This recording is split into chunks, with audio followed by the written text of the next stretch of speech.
another episode of Backpack Bushcraft. It is Wednesday and it is Valentine's Day. We'll talk more about that at the end of the video, but first let's get ahead and go through GearGab. So last week, my buddy JJ from Jungle J Adventures replied to the last week's GearGab with some waterproof socks. I asked him what kind of stuff he would take to the river anytime he's out there, and he takes waterproof socks. Great choice, and I'm pretty jealous. I'm gonna have to get me some myself.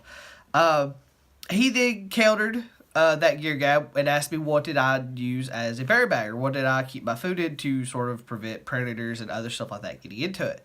And the truth is, I don't own a bear bag. I don't ever think about getting a bear bag, and that's one of the things I like about GearGab is people are finding loopholes in my camping style, stuff that I should think more about.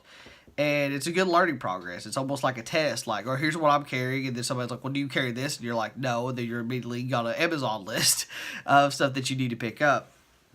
But what I got here is my food bag, but it's not a bear bag. What I got here is a food bag. It's in a gallon-sized freezer-safe Ziploc bag. I've had this bag itself in use for about a year. Maybe a year and a half. This food bag weighs about 2 pounds. I actually just measured it on a kitchen scale. In here it has a few other stuff, and I'll pull them out and show it to you as we go. First off in here, I have coffee. This is brewing coffee. This is not instant coffee, and I'll explain more why I use brewing coffee later. I also have salt, and I also have sugar. And I definitely try to keep them separate so that I don't ever mix them up. And the last thing I carry in here is self-rising flour. And I have a big bag of it. That's probably an entire bag of self-rising flour that I just leave in here. And I use self-rising flour over regular bread flour or all-purpose flour so that I don't have to add the baking soda or baking powder. It does sort of limit what I can do, but it does give you a lot more flexibility when making very simple foods such as bread.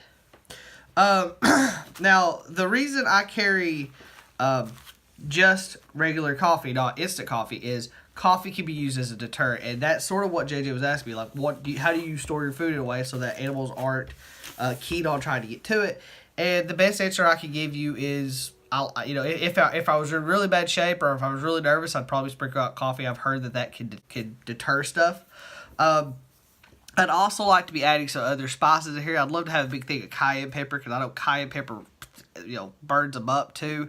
That being said, that is basically the food bag. The only part that is part of this kit but is outside of the bag is I do keep a little cup of shortening. Now, I keep shortening instead of oil or grease because they tend to break seals or they'll get all over the bag and makes a mess. Shortening stays solid at room temperature, and I can keep it in my backpack for a long time. I don't have to worry about it making a mess. So I always do prefer to carry shortening if I have the option. But that is my food bag. And now let's move on to the second part where I'm going to ask Jungle J to gab back at me over an item. So, big Valentine's Day, and I thought what would be really cool is to highlight an item. You've all seen it a few times, I'm sure, but this is a very important item to me, not because of what it does, but because of who gave it to me. My wife gave it to me I think she gave it to me just because she loved me. It is a Stanley French coffee press, and how it works is it's an insulated vessel. It has a cage, a French press cage that fits perfect to the vessel itself. Place your coffee in to the vessel. You would then take the cage and depress until the cage is compressing the coffee. You then fill it up with hot water up to a line, I'd say like right here. You then take your lid, place your lid on top, and it will stay warm. I've had this stay warm for a very long time.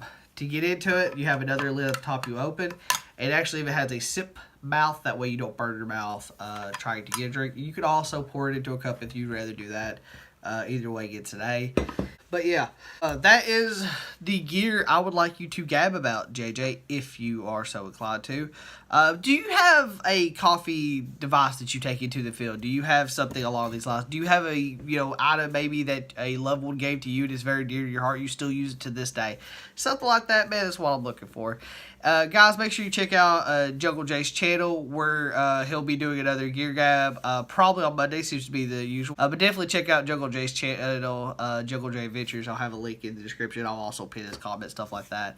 And guys, until next time, make sure you like, comment, subscribe to the channel by Pet Bushcraft. You can also follow me on Facebook, Twitter, Instagram, and Gmail at BPetBushcraft. You can also check out the website where we post content on Mondays, Wednesdays, and Fridays, 2 p.m. EST.